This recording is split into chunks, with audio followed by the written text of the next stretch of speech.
रियासतनामा देखने वाले सभी दर्शकों का एक बार फिर से बहुत बहुत स्वागत है। और जैसा कि आप सभी लोग जानते हैं कि रियासत जम्मू कश्मीर में एक अलग माहौल हुआ करता था, और जिस दिन रियासत जम्मू कश्मीर को दो टुकड़ों में बांटा गया, तब से लेकर आज तक राजनीतिक माहौल बदला हुआ है। फिलहाल केंद्र शासित प्रदेश जम्मू कश्मीर और लद्दाख में चुनावी सरगर्मियां लगातार बढ़ रही हैं। आज हम मौजूदा हालातों पर चर्चा करेंगे। चर्चा करने के लिए हमारे साथ जुड़े हैं विक्रम मल्होत्रा जी, जनरल सेक्रेटरी हैं जम्मू कश्मीर अपनी पार्टी के। संक्षेप में कहें तो अपनी पार्टी भी कहा जाता है। तो आइए इनसे बातचीत करते हैं और जानते हैं कि आखिर जम्मू कश्मीर में जो मौजूदा हालात बने हुए हैं वो किस तरफ इशारा कर रहे हैं। आने वाला राजनीतिक समीकरण जम्मू कश्मीर का क्या रहेगा। सर, आपका बहुत बहुत स्वागत है रियासतनामा पर। सबसे पहला सवाल आपसे करना चाहूंगा कि मौजूदा हालात जो अभी हम देख रहे हैं कि सभी राजनीतिक दल लगातार जनसंपर्क बढ़ा रहे हैं, दौरे शुरू हैं, क्या चुनाव आने वाले हैं, क्या लगता है?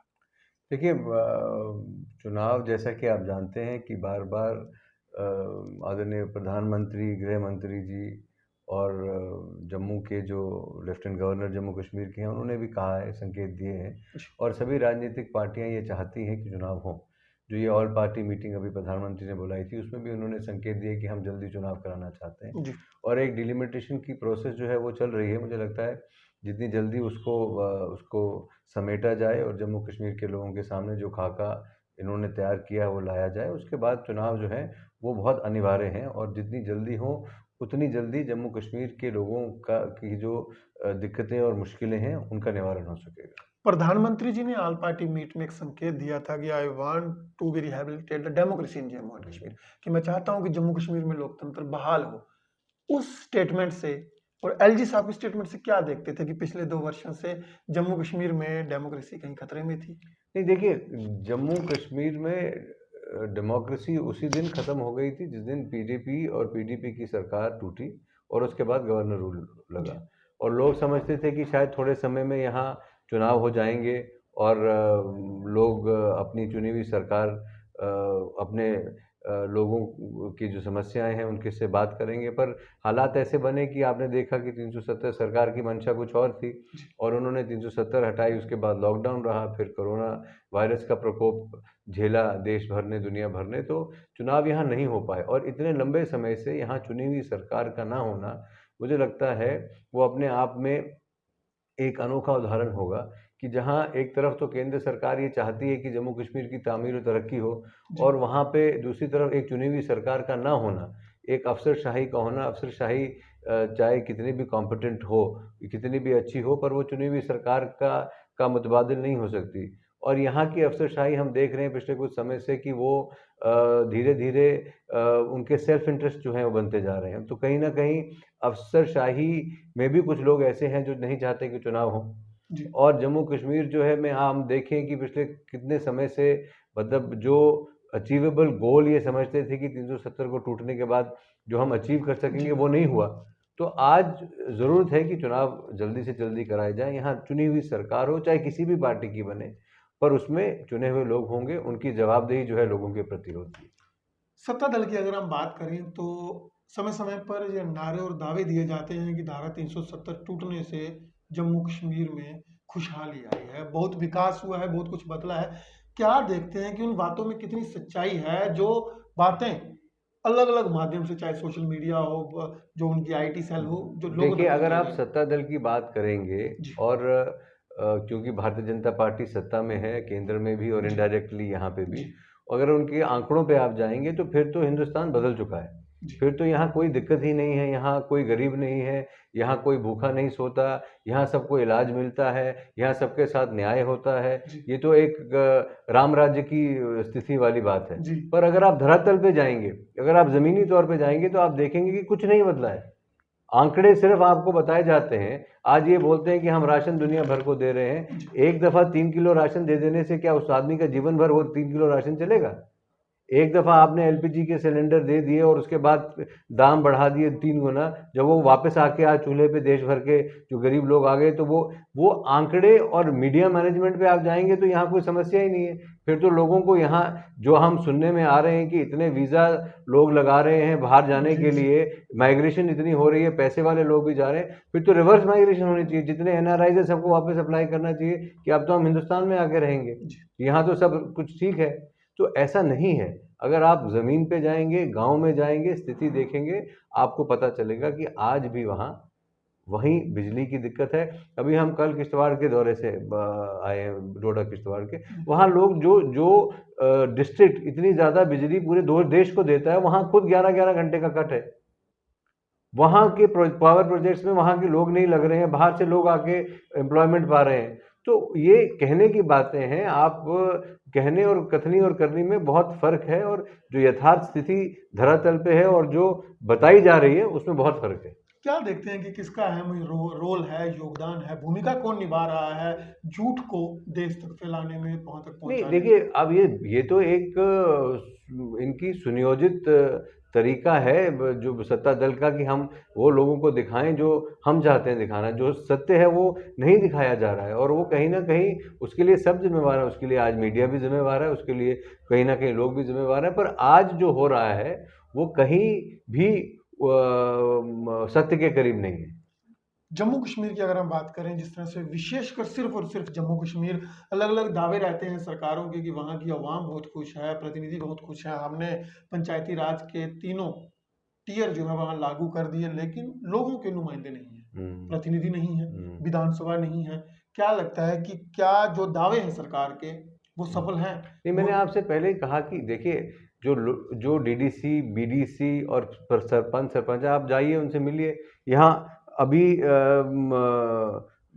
उनको फाइनेंशियल एम्पावरमेंट अभी जी तक उनकी हुई नहीं। वो लोग अभी भी इस बात से संघर्ष कर रहे हैं कि हम अपने काम जो लिख के देते हैं, जो डीसीज हैं वो नहीं मानते बीडीसी डीडीसी के जो मेंबर्स हैं उनकी बात। जो डेवलपमेंट जिस तरह से होनी चाहिए उनके कहने के मुताबिक वो नहीं हो रही है। जी और लोगों को अभी किश्तवाड़ में बुखारी साहब को 3-4 डेपुटेशन मिले, जो डोडा से आए थे, ठाठरी से आए थे, जी आगे जो सराउंडिंग इलाकों से आए थे। उन्होंने बताया कि यहाँ बिजली नहीं है, यहाँ पानी नहीं है, जी यहाँ पे जो डेवलपमेंट है, सड़कें आप वहाँ जाके देखेंगे तो सड़कों की बदतर हालत है। तो जो डेवलपमेंट हम कराना चाहते हैं, जो सपना हमने लोगों को दिखाया था। और आप दूसरी बात एक देखिए, कई इलाकों में पीएजीडी के नाम से लोगों ने वोट दिया। जी आज उन्होंने वादा किया कि हम आपको 370 वापस ला के देंगे। लोगों ने उस इमोशनल भाव में आके उनको वोट दे दिया, पर कहाँ से 370 लाएंगे? आज लोगों को जो ज़रूरत थी, वो 370 का मामला तो आदरणीय सुप्रीम कोर्ट के ज़ेरे जी गौर है। तो उसमें कोई इंडिविजुअल उसमें उठा के या पार्टी तो उसको वापस नहीं ला सकती। यहाँ तो हिंदुस्तान की पार्लियामेंट लाएगी। वो तो ये पार्लियामेंट है, ये लाने वाली नहीं है।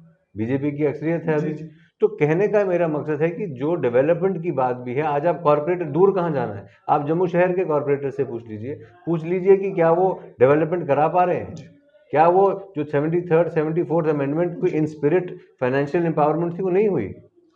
370 की आपने बात करी, आप भी जानते होंगे कि माननीय न्यायालय में ऐसे बहुत सारे केस हैं कि रात को 1 बजे के कोर्ट खुल जाता है, हम्म। तुरंत सुनवाई भी होती है। क्या कारण देखते हैं कि 2 वर्षों से धारा 370 पर सुनवाई ही नहीं, कोई पेशी ही नहीं? देखिए, ये हम भी चाहते हैं कि आदरणीय सुप्रीम कोर्ट इसमें इसका संज्ञान ले, और जो भी पिटिशनर्स हैं उनकी बात सुन के इसमें तुरंत सुनवाई हो और मामला सेटल हो। जी ताकि जो एक ये एक कभी उम्मीद की किरण लोगों को दी जाती है, कभी झूठी कभी सच्ची, उस पे एक अगर सुप्रीम कोर्ट मानता है कि जो भी इसमें फैसला वो समझते हैं सही, वो दे दे, ताकि आगे का जो सफ़र है वो क्लैरिटी के साथ लोगों का तय हो सके। तस्वीर साफ हो सके। बिल्कुल। अगर बात करें हम राजनीति की, जम्मू की और कश्मीर की राजनीति की, बहुत सारे दल होंगे, आप देखते होंगे कि जम्मू अलग राज्य की मांग करते हैं। क्या देखते हैं, किस तरह से देखते हैं उनकी मांग को, कि क्या मांग है कि जम्मू अलग कर दिया जाए? देखिए, मुझे लगता है वो मांग उस दिन ख़त्म हो गई थी जिस दिन केंद्र सरकार ने इस स्टेट को रीऑर्गेनाइज किया था। वरना केंद्र सरकार के पास ये ऑप्शन था कि वो उस वक्त जम्मू को अलग स्टेट बना सकती थी जी और कश्मीर को भी अलग रख कर सकते थे। पर कोई कारण होंगे जो हमारी और आपकी समझ से बाहर हैं, या उनकी समझ में ज़्यादा हैं कि जिन वजह से उन्होंने जम्मू और कश्मीर को इकट्ठा रखने की बात सोची। जी और स्टेटें रोज़ रोज़ रीऑर्गेनाइज नहीं होती, है ना? ये जम्मू और कश्मीर स्टेट कितने सालों से लद्दाख का हिस्सा एक जी बना, जी कितने 100 साल, जब जब इसको पंजाब की जो हमारे राजा थे उन्होंने खरीदा, जी जी और तब से ये एक स्टेट का हिस्सा रही, जी है ना? तो उस समय से लेके महाराजा रणजीत सिंह के समय से लेके ये एक स्टेट रही। जी उसको बाद में अब तोड़ा गया इतने सालों बाद और रीऑर्गेनाइज किया गया। तो अब एक कोई ग्रुप या 4 आदमी या मैं कल बोल दूं जो इसको रीऑर्गेनाइज करो, वो नहीं होगा। अब ये हो चुका। अब किस तरह से जम्मू और कश्मीर के लोगों को साथ लेके चला जाए, कैसे इस सरकार को आगे चलाया जाए, स्टेट को स्टेटहुड वापस लिया जाए, इसका लोगों में एक ऐसा विश्वास पैदा किया जाए कि हम इसको इकट्ठा लेके चलेंगे, उसकी तरफ कोशिश होनी चाहिए। जम्मू कश्मीर अपनी पार्टी का एक नारा है कि जो बात कश्मीर में होती है वो जम्मू में होती है और वही बात दिल्ली में होती है। हम्म। क्या जम्मू कश्मीर पार्टी, जो जम्मू कश्मीर अपनी पार्टी है, आपकी अपनी पार्टी है, इसका कश्मीर की स्थिति पर क्या स्टैंड है? क्या जम्मू कश्मीर को वे डिस्प्यूटेड लैंड, डिस्प्यूटेड स्टेट मानती है? इस बात पर देखिए, अपनी मैंने पार्टी की आपको क्या राय बोला है? कि बहुत सारी चीज़ों का जवाब 5 अगस्त को दे दिया गया था। जम्मू कश्मीर अपनी पार्टी हिंदुस्तान के आइन में विश्वास रखती है। जी हम उस तरह की राजनीति नहीं करते कि जिसमें हम जो सब जिस तरह से नेशनल कॉन्फ्रेंस ने शुरू किया, पहले तो इसको हिंदुस्तान का हिस्सा माना, फिर रायशुमारी की बात करी, फिर रायशुमारी छोड़ी और उसके बाद फिर ऑटोनॉमी की बात जी की, पहले regional self complete self autonomy की रूल की बात। बात जी की, फिर रीजनल ऑटोनॉमी की बात करी, फिर पीडीपी आ गई, उसने सेल्फ रूल की बात करी। तो इस तरह का कोई भी मौक़िफ़ जम्मू कश्मीर अपनी पार्टी का नहीं है। जम्मू कश्मीर अपनी पार्टी मानती है कि जम्मू कश्मीर जो है हिंदुस्तान का एक हिस्सा है, और हिंदुस्तान के आइन के अंदर ही होना है जो भी कुछ यहाँ होना है। और जो आज की स्थिति है वो एक यूनियन टेरिटरी जम्मू कश्मीर है। जी हम तो लड़ रहे हैं कि यहाँ इसको हिंदुस्तान की जब बाकी स्टेटों का दर्जा मिले, क्योंकि ये बड़ी स्टेट है, जी ये यूनियन टेरिटरी के रूप में फिजिबल भी नहीं है, और जो डोगरा स्टेट आपने तोड़ी है, जम्मू कश्मीर के लोगों को वो स्टेट बहाल की जाए। और डोगरा उसमें जम्मू कश्मीर बिल्कुल पार्टी का स्टैंड बिल्कुल क्लियर है। डोगरा रूल की आपने बात करी, डोगरा स्टेट की आपने बात करी।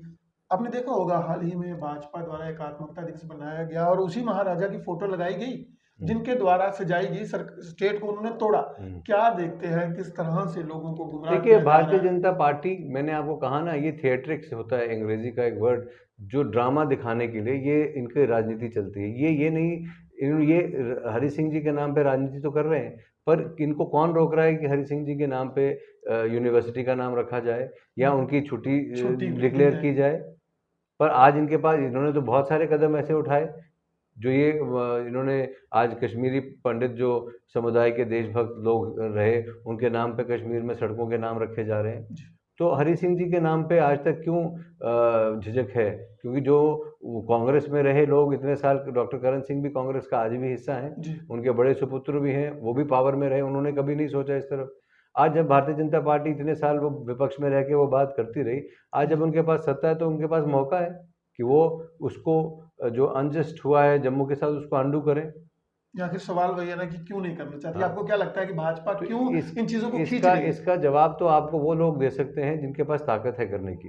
वो तो जवाब वो तो जवाब देते हम नहीं है अभी ना इन सत्ता चीजों में का। आए नहीं। जी जब सत्ता में आएंगे तो हम आपको वो सब करके दिखाएंगे, फिर हम जवाबदेह बनेंगे। एक आखिरी सवाल रहेगा, अगर अपनी पार्टी को बहुमत नहीं मिलता आने वाले चुनावों में, कोलिशन का क्या अनुमान रहेगा, क्या पॉसिबिलिटीज रहेगी? देखिए, अभी उस बारे में मुझे लगता है चर्चा करना बहुत प्रीमेच्योर रहेगा, क्योंकि हम एज एन इंडिपेंडेंट पार्टी चुनाव लड़ रहे हैं। हमारा किसी पार्टी के साथ गठबंधन होके चुनाव लड़ने का अभी तक कोई कार्यक्रम नहीं है, और हम इंडिपेंडेंटली जम्मू में, कश्मीर में भी अपने कैंडिडेट खड़े करेंगे और चुनाव लड़ेंगे, और उस समय जैसी परिस्थिति निकल के आएगी, और अगर कोई ऐसी परिस्थिति निकल के आएगी जिसमें कि सरकार कोalition का, हम तो चाहते हैं कि हम अपने दम पे सरकार जी बनाएं। हमारे पास कश्मीर में अच्छी पावरफुल लीडरशिप है, जम्मू में भी, जम्मू खित्ते में भी अच्छे लोग जुड़ रहे हैं हमारे साथ और जुड़े भी हुए हैं। जी तो हम चाहते हैं कि हम अपने दम पे सरकार बनाएं, पर जब समय आएगा तो हम उसी समय, उसी वक्त इस बात पे मुझे लगता है एक अपनी फैसला ले पार्टी पाएंगे। चुनावों के लिए तैयार है? बिल्कुल तैयार है। क्या लोगों के लिए क्या संदेश है? देखिए, लोगों के लिए हमारा यही संदेश है कि इतने सालों तक जिन पॉलिटिकल आउटफिट्स ने, चाहे वो नेशनल कॉन्फ्रेंस हो, चाहे पीडीपी हो, चाहे कांग्रेस हो, और चाहे भारतीय जनता पार्टी हो, आपने सबको आजमाया। जी। पर आज आपके सामने एक पॉलिटिकल विकल्प है, जो जो जम्मू और कश्मीर दोनों खित्तों में एक पार्टी जो है बहुत मजबूती से खड़ी है। आज आपके पास एक विकल्प है कि आप उसको चुनें, आप जम्मू कश्मीर अपनी पार्टी का हिस्सा बने और एक नई राजनीति, क्योंकि हमने ये पहली दफ़ा जम्मू कश्मीर के इतिहास में है कि एक रीजनल पार्टी ऐसी पार्टी है जो ना एक स्पेसिफिक रीजन की बात करती है। आप बहुत सारी पार्टी जम्मू रीजन की देखेंगे, कुछ छोटी हैं, कुछ बड़ी हैं, वो केवल जम्मू की बात करती हैं।